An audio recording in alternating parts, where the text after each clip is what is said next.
Evet arkadaşlar, Barcelona şampiyon bu akşam. Şansımıza bize denk geldi.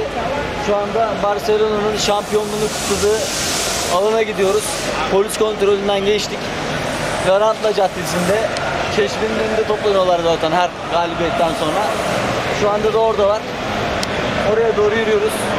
Beşiktaş armasıyla yürüyoruz. Barcelona şapkası da var ama sonuçta Beşiktaşlıyız.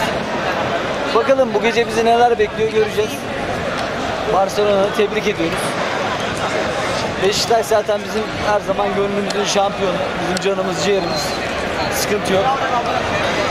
Yürüyelim oraya doğru. Devam et abi.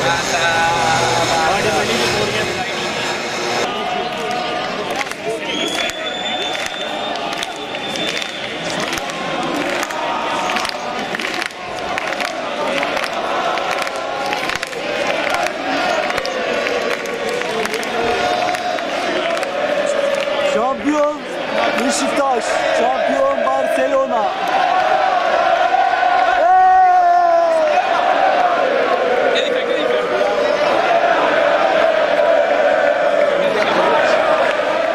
Arkadaşlar dayanamıyorum, katılıyorum o kalabalığa.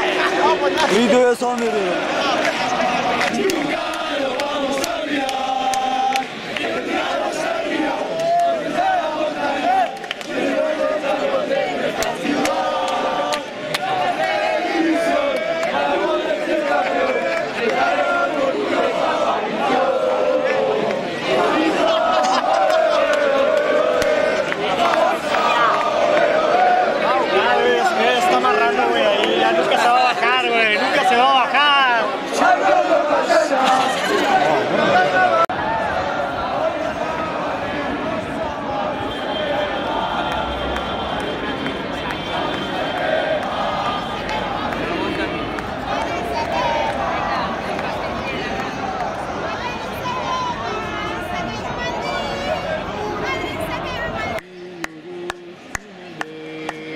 Barça ip nedir? Madrid götün teki, seni sevmeyen deli mi ne?